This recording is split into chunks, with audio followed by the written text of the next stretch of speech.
Saludos en esta hermosa noche. Continuamos con esta clase de lo que es la escatología, materia número 8 de este núcleo. Seguimos avanzando sobre estas verdades hermosas que están escritas acá en el núcleo número 17. Se no se me olvida que iniciamos un día 7, no 17, ¿sí? De abril. Bueno, vamos, hoy nos toca ir a la clase número 7. Nos toca ver cómo el reino futuro, el de futuro, escatología, que vendrá y se dará la consumación del gobierno de Dios en el universo.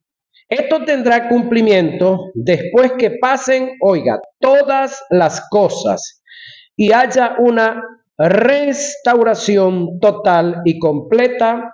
Apocalipsis 22, 1 y 5, es decir, una vez que se haya dado la purificación de todas las cosas a cada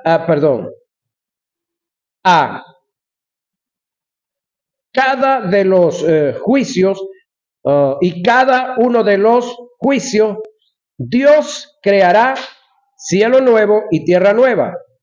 Segunda de Pedro 3:7, 3:10 y 11 y 3:13. Apocalipsis 20:11, 21:1 y Isaías 65:17. ¿Dónde posará, oiga, la nueva Jerusalén? Apocalipsis 21, 1 y 27. Y allí viviremos por la eternidad. Apocalipsis 3, 12 y Hebreos 12, 22 al 24. Leen y estudian todos los textos en su casa, por favor, para que veamos acerca de cómo el reino futuro que vendrá se dará y se dará la consumación del gobierno de Dios. Por ahora, señoras y señores, como dijo uno, no hay gobierno de Dios en la tierra como tal, en el mundo político, en el mundo militar, en el mundo económico. Sí está el gobierno de Dios en individuos, unipersonalmente, en cada uno de los que hemos aceptado a Cristo, le hemos entregado nuestro ser y le hemos entregado nuestra administración también, porque tenemos el montón de gente que le entregaron la vida a Cristo, son salvos, son libres del pecado, pero ellos viven de acuerdo a sus caprichos, de acuerdo a sus preceptos, viven cometiendo pecados sociales y morales y no están consagrados ellos, aunque son salvos, aunque tienen la vida eterna, el reino de los cielos no está floreciendo ni fluyendo en ellos. Amén o ayayay, cualquiera de las dos es buena. Ahora, si no hay arrebatamiento, según los del Kingdom Now, y solo hay una segunda venida, ¿por qué Pablo hace diferencia de los dos acontecimientos en una sola narración? Quiere decir que aquí estamos viendo la escuela todavía del Kingdom Now, es decir, reino ahora, pues. Es decir, que el reino ya es una realidad. Me disculpan, ustedes aquí, los del video también. Una alergia, pues, me está hoy acosando. Hoy puedo decir como, ese es mi aguijón hoy. Así que sopórtenme, ese es mi aguijón hoy. Todavía soy humano por varios años más. Ahora, oiga bien, si no hay arrebatamiento, según algunos, entre ellos los judaizantes y los del Kingdom Now, solo hay una segunda venida. ¿Por qué Pablo hace diferencia de los dos acontecimientos en una sola narración? Vamos a profundizar y a ver este detalle. ¿Cuál es la razón que se tiene para alegar que Pablo presenta dos acontecimientos distintos en una sola narración? Si analizamos bien, primera a Tesalonicenses 4, 13 y 18 y primera Tesalonicenses también 5, 1 y 4, gramaticalmente, señoras y señores, a aplicar la regla, hermenéutica, códigos y reglas de interpretación. En el pasaje se consigue lo que se conoce como una conjunción adversativa. Una conjunción adversativa es aquello que te une dos acontecimientos en una narración, pero que son totalmente diferentes y que no tienen que ver la una con la otra. La conjunción está el unir en una sola narración los dos acontecimientos. Y lo adversativo está en que no tienen nada que ver una con la otra. Son dos acontecimientos diferentes en totalidad. Oiga, el término pero que aparece entre los dos pasajes antes mencionados es tal conjunción que te une dos acontecimientos en una narración, pero que no tienen que ver una con la otra. Entrémosle al texto, señoras y señores. Tampoco queremos, hermanos, que ignoréis acerca de los que duermen. Tiene que ver con los que murieron, nuestros hermanos que ya se fueron adelante. Para que no os entristezcáis como los otros que no tienen esperanza, es decir, los inconversos. Porque si creemos que Jesús murió, ¿cuántos creen aquí que Jesús murió? Y resucitó, así también traerá Dios con Jesús a los que durmieron, es decir, los que se fueron con Cristo ya en la muerte física, a los que durmieron en él. Por lo cual os decimos esto en palabra del Señor, que nosotros, mire dónde se está metiendo Pablo, que vivimos, que habremos quedado hasta la venida del Señor, no precederemos a los que durmieron. Oiga, porque el Señor mismo, con voz de mando, oiga lo que viene, con voz de arcángel y con trompeta de Dios. Ojo, trompeta de Dios. No son las 7 trompetas de Apocalipsis, señoras y señores. A la final trompeta, ya va, con trompeta de Dios, arrebatamiento. Descenderá del cielo y los muertos en Cristo resucitarán primero. Voy. Los muertos en Cristo. ¿Quiénes son los muertos en Cristo? Desde el ladrón de la derecha hasta el día del arrebatamiento, esos son los muertos en Cristo, en el sacerdocio de Cristo, en el periodo de Cristo. Los otros muertos de antes de Cristo no van a resucitar aquí. Y los otros que van a morir después del arrebatamiento, menos, porque no se han muerto ni siquiera. Para resucitar tienen que morirse primero. ¿Estamos claros ahí, verdad? Parece ilógico, ¿no? Pero es la realidad. Ahora, el Señor mismo con voz de mando, con voz de arcángel y con trompeta de Dios. Ya va. Resucitarán primero. Luego nosotros, los que vivimos. Pablo se está contando entre los que vivirían para el momento del arrebatamiento. Los que hayamos quedado seremos arrebatados juntamente con ellos, oiga, en las nubes para recibir al Señor en el aire. Y así estaremos siempre con el Señor. Nótese que no dice que estaremos siempre en el cielo. Dice que estaremos siempre con el Señor. Y en cualquier lado donde estemos con el Señor, pues eso es un cielo. Punto. Ya. Es más, la Biblia no habla de 3 cielos. El primero, donde Dios estableció su base principal de gobierno. El segundo, el cielo de los astros. Y el tercero es este. Que algunos hemos hecho de nuestra vida y nuestro entorno, y algunos no los han hecho un pequeño infierno, eso es otro problema. Pero el problema no es de Dios, es de nosotros. Pero esto está catalogado como un cielo. Así que usted está encargado de hacer de su entorno y de su vida un pequeño cielo y un pequeño paraíso, adelantándose al otro paraíso que viene. ¿Cuál? El tercero. ¿Sabía usted que ya hay 2 paraísos que se dieron? El de Eva y Adán. ¿Y el otro dónde fue, pastor? Ah, en el arca de Noé. Todos caben, tú también. Okay. Todo estaba en completa armonía. en el arca de Noé. Y el tercero, el milenio, donde todo estará en completa armonía, donde los nietos suyos van a jugar con la culebra. No, los suyos no, los de otros, porque ya los suyos ya van lejos, ¿verdad? Donde los niños chiquiticos jugarán con el león, con la culebra, el becerro y el león, juntos comerán pasto, como en la antigüedad. El león no comerá carne, el tigre no comerá carne, comerá pasto.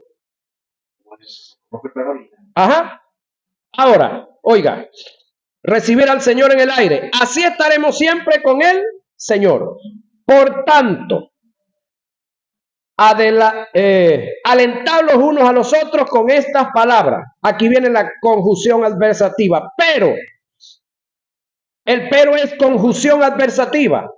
Acerca de los tiempos y de las ocasiones, no tenéis necesidad, hermanos, que yo os escriba, porque vosotros sabéis perfectamente que el día del Señor vendrá. Esto es segunda venida. Lo que hablé primero es arrebatamiento. Vendrá. En la primera estamos nosotros, en la segunda no estamos.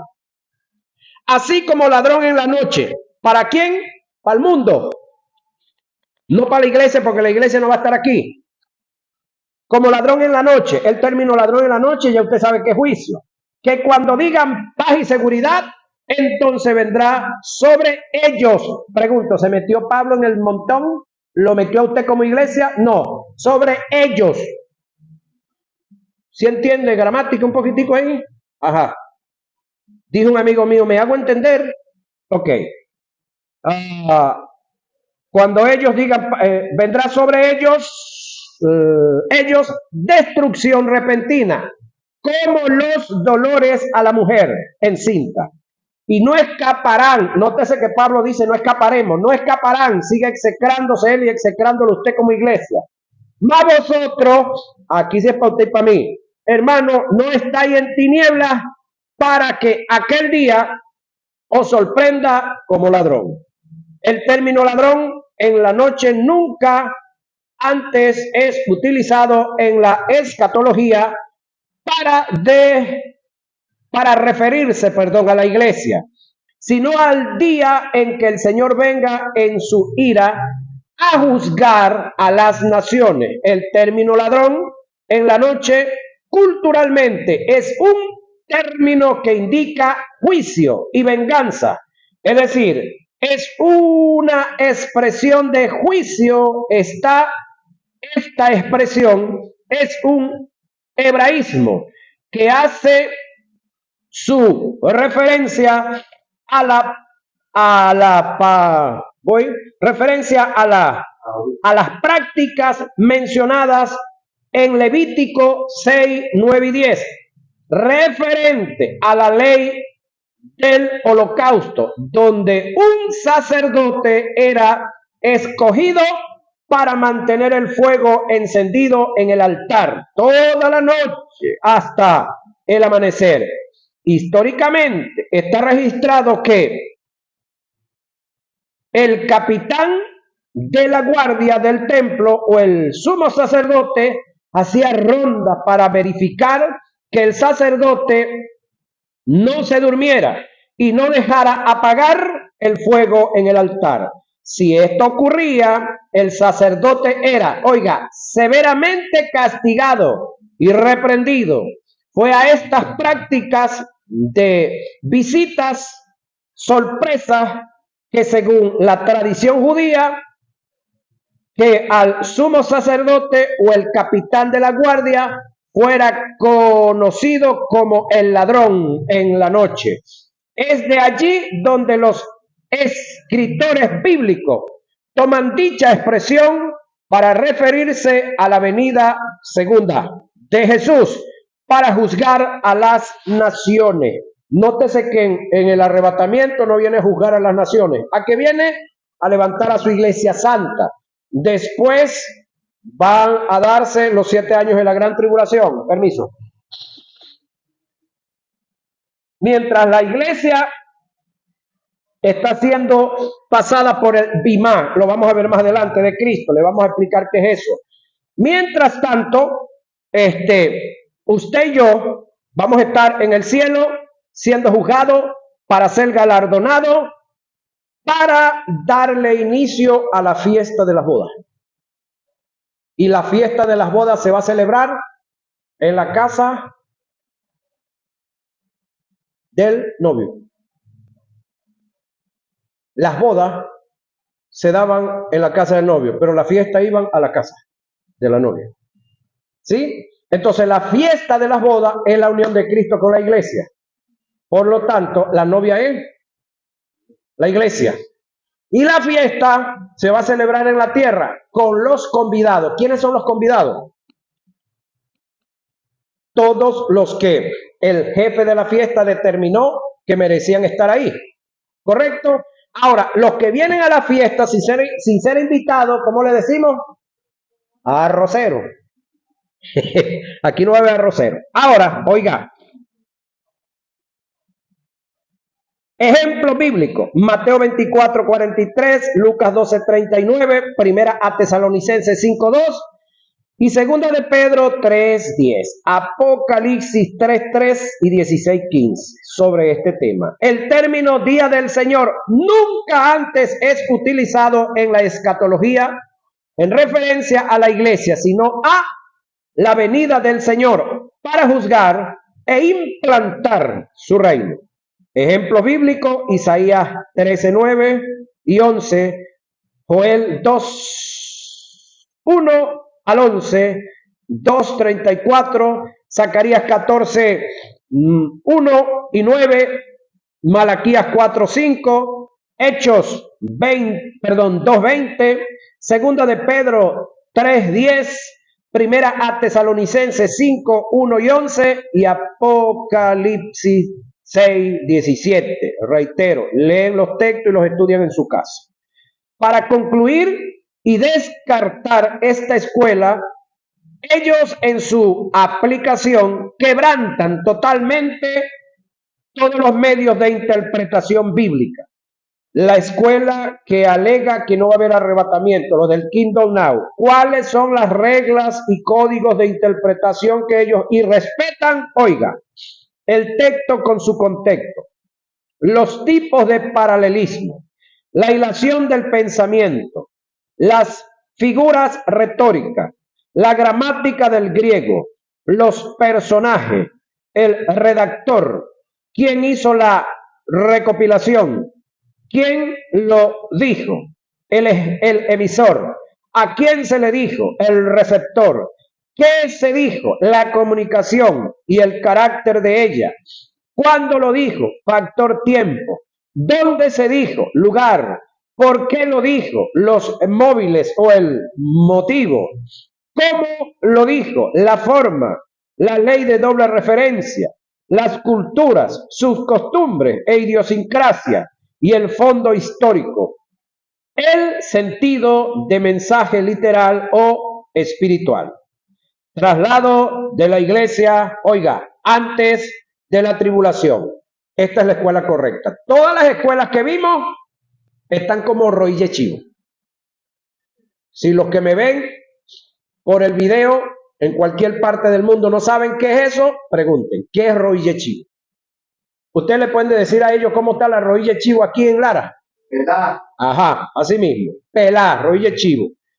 Todas las escuelas que acabamos de mencionar en todos los otros temas están peladas. ¿Por qué las dijimos? Porque sería una cobardía de parte de nosotros decir la que sí está y no decir las otras. Pero como esto es un estudio, es un análisis, es una sana discusión de lo que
Digo aquí. Estaba esperando. Ok. Tiene fundamentos bíblicos confiables y ajustados a los medios de interpretación. Primera a Tesalonicenses 4, 13 y 18. Primera a Tesalonicenses 5, 1 y 4. Y primera a Corintios 15, 22 y 53. Ok. Hay quienes alegan. Alegar no tiene que ver con fundamento, es alegar. Que Pablo en la carta que escribe a los tesalonicenses, en su primera carta, en los capítulos 4 y 5, está haciendo narración de un solo acontecimiento en diferentes formas. Esto desde el punto gramatical es falso. Si analizamos bien, primera a Tesalonicenses 4, 13 y 18 y primera a Tesalonicenses 5, 1 y 4, gramaticalmente es el pasaje, se conoce lo que se conoce como una conjunción adversativa. ¿Y vas a repetir lo mismo? Claro que sí, para que te lo aprendas. Una conjunción adversativa es aquello que te une dos acontecimientos en una narración, pero que son totalmente diferentes y que no tienen nada que ver la una con la otra. Permiso acá. Seguimos avanzando. Nada que ver la una con la otra. Son dos acontecimientos diferentes. Óigame. Diferentes en totalidad. El término pero que aparece entre los dos pasajes antes mencionados es tal conjunción que te une dos acontecimientos en una narración, pero que no tienen nada que ver con la otra. No tienen nada que ver una con la otra. Corríjome yo. Tampoco queremos, hermanos, texto bíblico, que ignoréis acerca de los que duermen, hablando de nuestros hermanos que se fueron adelante, para que no os entristezcáis como los otros que no tienen esperanza, los no salvos, los que están perdidos, los inconversos. Porque si creemos que Jesús murió y resucitó, eso lo sabemos que lo creemos y sabemos que Jesús murió y resucitó y estamos seguros de eso. Así también traerá Dios con Jesús a los que durmieron en él.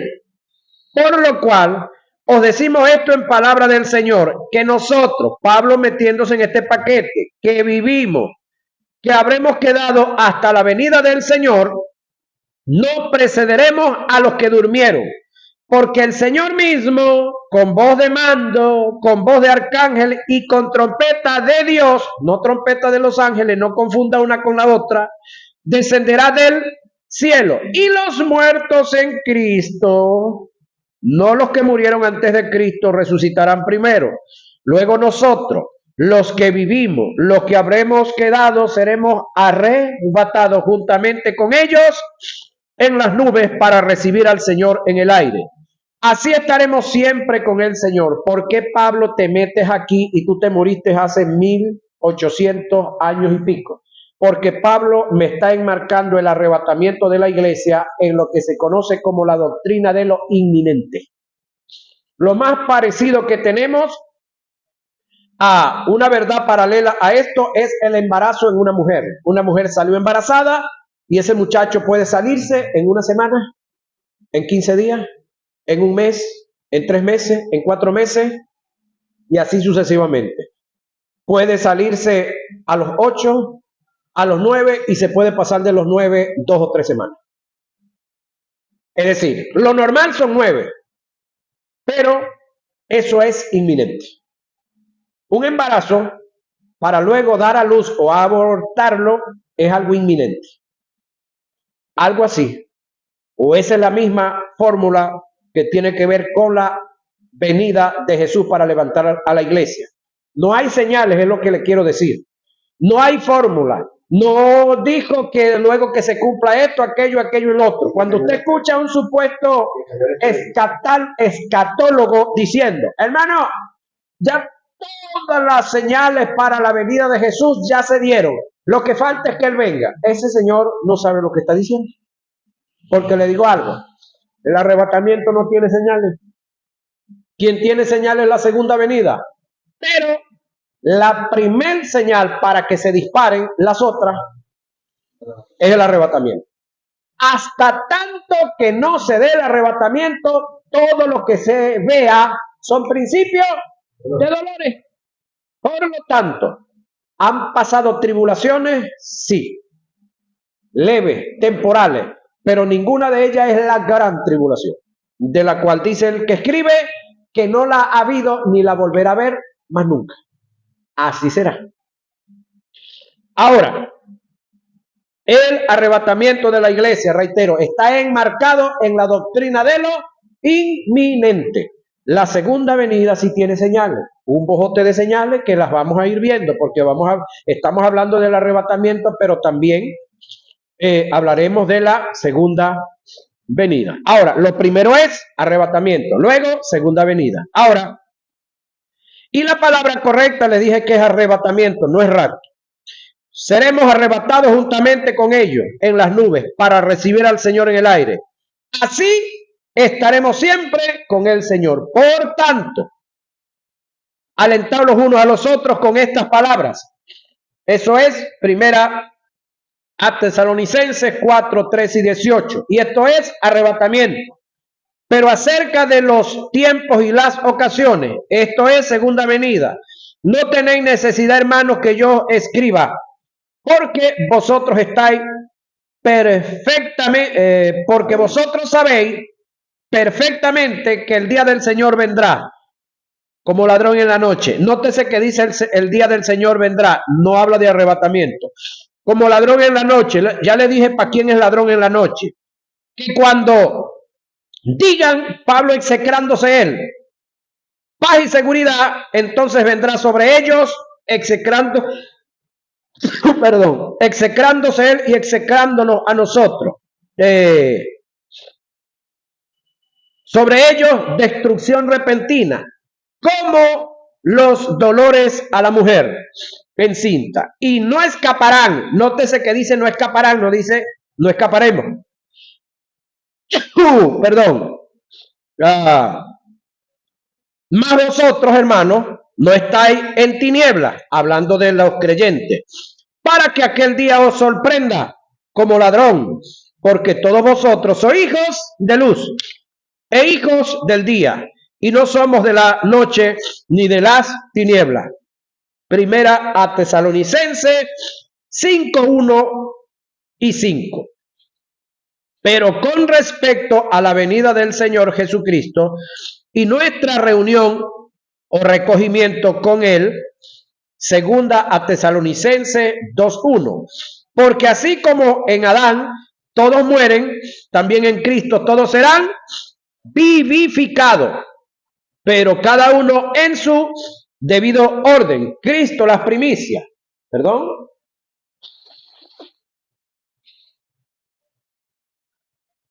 Cristo las primicias.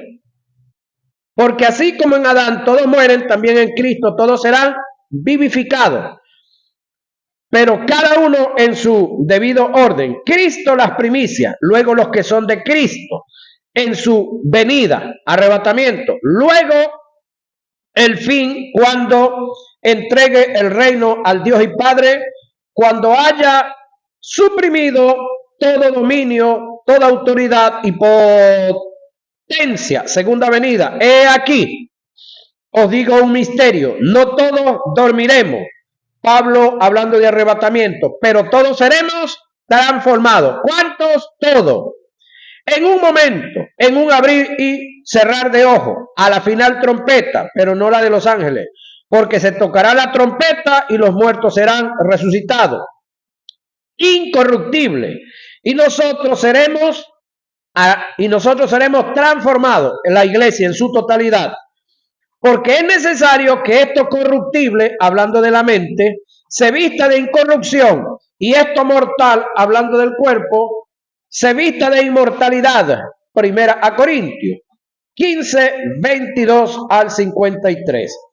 El método de interpretación en su mayoría es el gramático histórico o literal, que es el elemento más confiable en la hermenéutica como ciencia de interpretación. Propósito del arrebatamiento, es decir, ¿para qué es el arrebatamiento?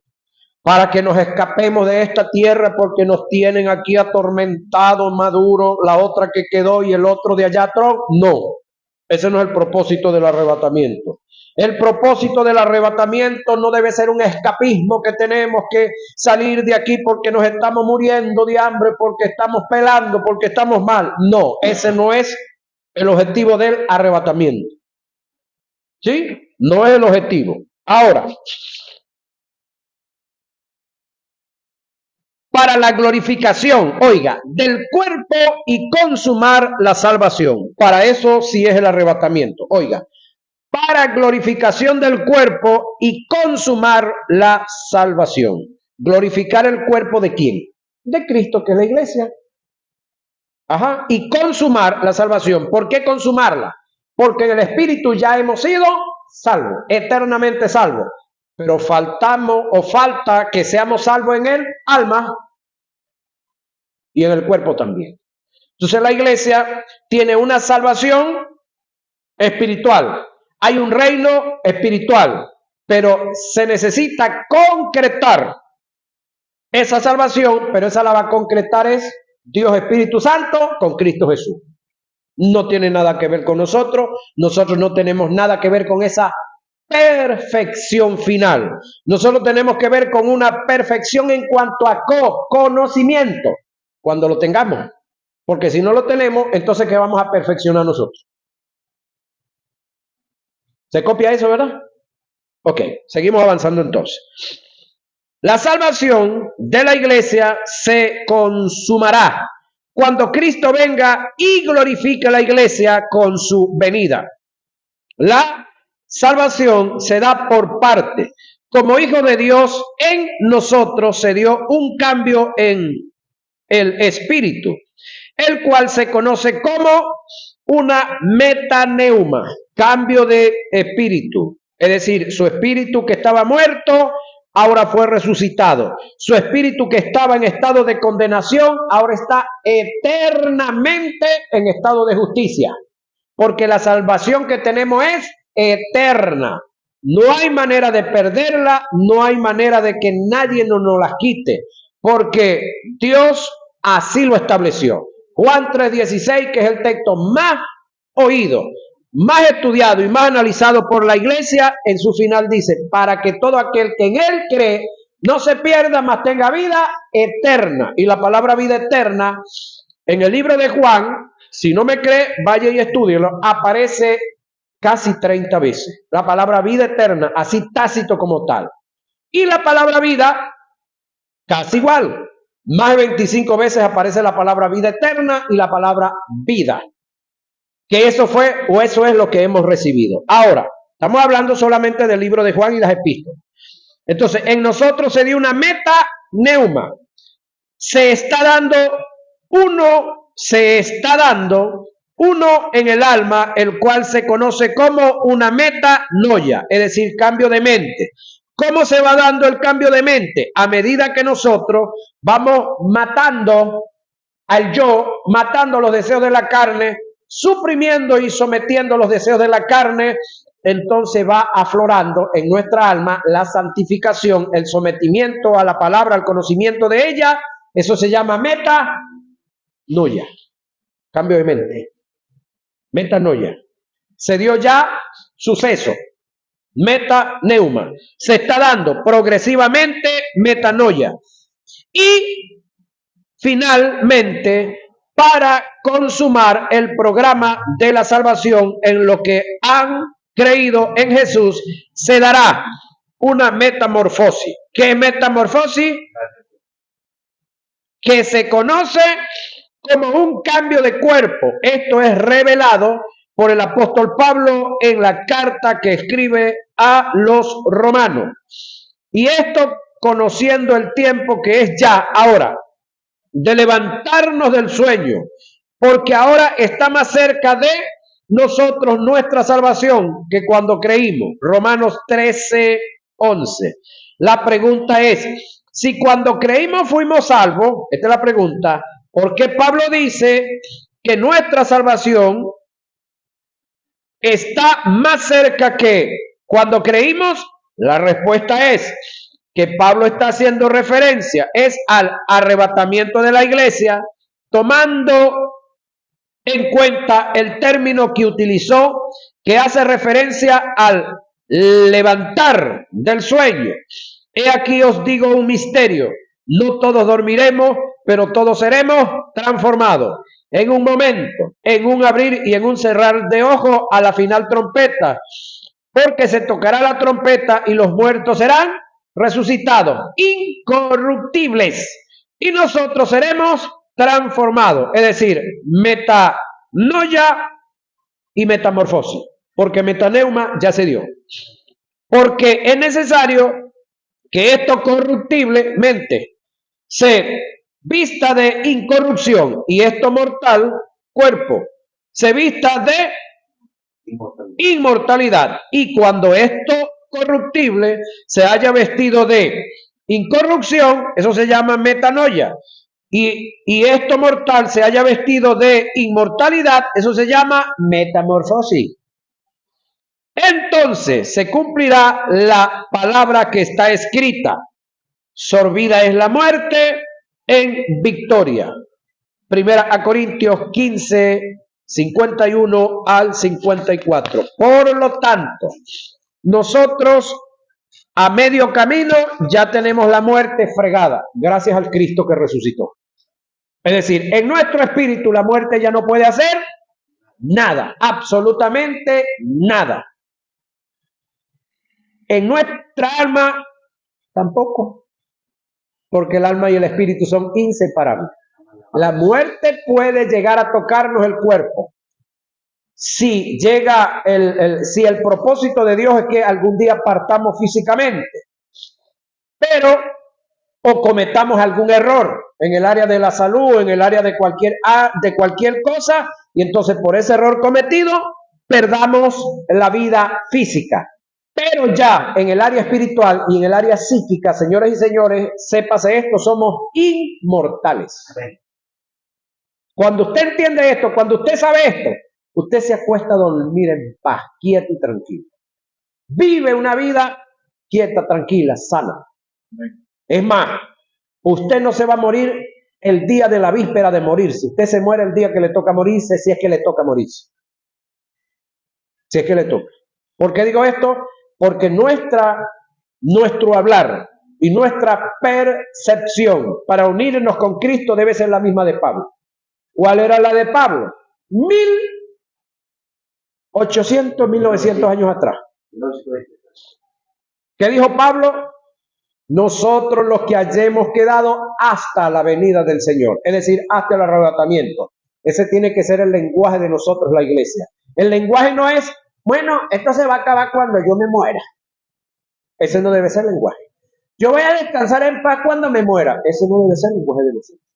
El lenguaje de nosotros es cuando seamos arrebatados. Se acaba toda bochinche, todo tribulación, todo temor, toda angustia, se acaba, porque nosotros tenemos que vivir una vida, como también lo dijo Pablo. Sé conformarme cualquiera que sea mi situación.